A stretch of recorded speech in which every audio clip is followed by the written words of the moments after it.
Now, today I'm going to be talking about something that's been weighing on my chest like a stone. Her name was Thando Pretty Mahlangu. She was just 13, a child, a little girl with dreams, with a smile, with a future, and she was celebrating her coming of age, which is a sweet 16 in a traditional Zulu Mhlonyani ceremony, which is usually a sacred moment in our culture and a beautiful rite of passage. But unfortunately, she won't get to grow up and she won't get to become the woman her family raised her to be because a white woman, Martha Christina, decided she was offended by blackness in its truest, rawest cultural form. You heard me right. She didn't just kill Pretty with her car. She drove into a crowd of black girls who were dancing, celebrating, being proud of who they are.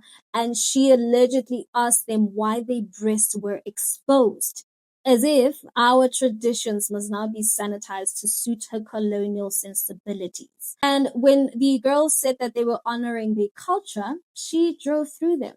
She ran Pretty over twice. Yes, you heard me, twice. So it means that it was not an accident.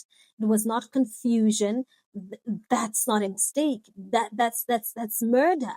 Traditional attire and all that. So 3 cars approached. We managed to turn back 2 of the cars, but then one of the car went through the barricade. And when she was approaching the kids, I jumped in front of the car, trying to stop her. She stopped for a couple of seconds and then she bumped me. After bumping me, I managed to slide to the side and punch the windscreen, and it cracked. And then after that punching of the window, she just drove straight into the crowd of children and ran over a child twice, because when they were busy pushing each other in that stampede, the kid lost balance and she fell. When she fell, she drove over, and I think the car went on the side, it tilted to the side, and then she came back down again, and the child was laying down, and then she bumped the ribs of the child and she was gone. And as I wasn't badly hit or bumped, I tried to race after the car, and unfortunately she was already gone. And then they took the child to the hospital, where she was declared dead after they tried to resuscitate the child. But what does the system do when a white woman kills a black child in South Africa? 5,000 Rand bail. 5,000 Rand, that's the value that they put on Tando's life. 5,000 Rand to walk out of court while a family moans, while a community is shattered, and while our children learn that they can be killed without consequence if they're black and proud. And I know what some will say, right? But she's only being charged with culpable homicide. Exactly, culpable homicide. This woman fled the scene. She didn't stop to check if the child she crushed was breathing. She didn't call an ambulance. She just left. And we call that culpable homicide? If that was a black man driving through a group of white girls in Sutton, he would be in jail already. No bail, no pity, no delays at all. Let's watch. From our understanding is that at first we would take it as if she was like inquiring like anybody who would be wanting to know what's going on. So they explained, but then she said, how can your families allow you to walk like this? Where are your parents and all of that? That one, they managed to explain it to her. It seemed as if she understood what was going on. But now, as for the fact why now she went back for the second time to try and pass through, that is what is puzzling everybody at the present moment. And after she was tried to be stopped from the first time, she then just drove over the kids and managed to knock down Upriti. When she was asked, she said that to the police that she was running away. She felt that she was being attacked by the kids. But the video doesn't even indicate so. I mean, when you look at the video, you can see that it looks like she was being diverted to an alternative route. She didn't come speeding. In fact, the car had stopped at some point, and then she decided to then accelerate.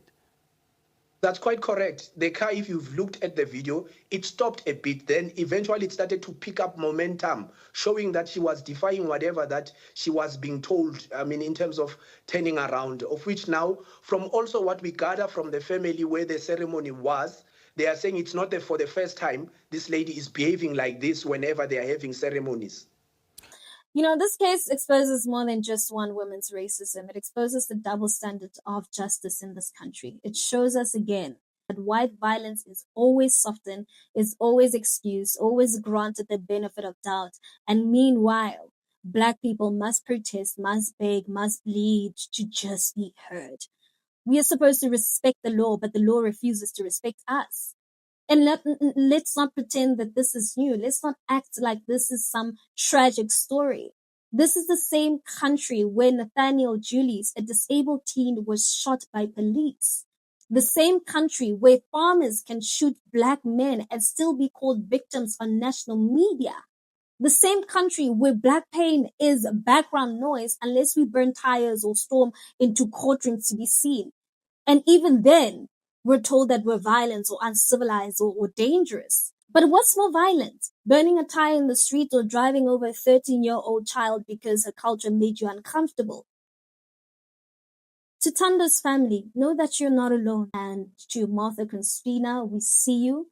You may be out on bail now, but the court of the people is in session. You cannot kill a child and expect silence, and you cannot disrespect our culture and expect mercy. If you're found guilty, then you must go to jail. And if the system won't deliver justice, then I believe that the people will remind them of what justice looks like. And this is not about Tando, but this is about how little Black children's lives are valued in this country. It's about how whiteness is still allowed to be violent without consequence. And it's about how we are expected to moan quietly while killers go home to their dogs and gardens. And I'm not here to tell you to take the law into your own hands, but I'm here to say that we are running out of patience with a system that only protects white fragility and never Black life. We're tired of grieving. We're tired of hashtags. We're tired of statements that mean nothing. We demand action, and we demand justice, and we demand a legal system that protects our children, our bodies, our traditions. So to every parent raising a Black girl in this country, keep her safe. Remind her she is worthy, sacred, and powerful, even when the world tries to tell her otherwise. And to Pretty Mahlangu, your name will never be forgotten. You were not just a victim, you were a child of the soil, a daughter of warriors, and we will speak your name until justice comes. Let's continue the conversation in the comment section. I really like to hear what your thoughts are on this, and while you're at it, don't forget to give this video a thumbs up. That's it from me. Till we meet again, it is bye-bye.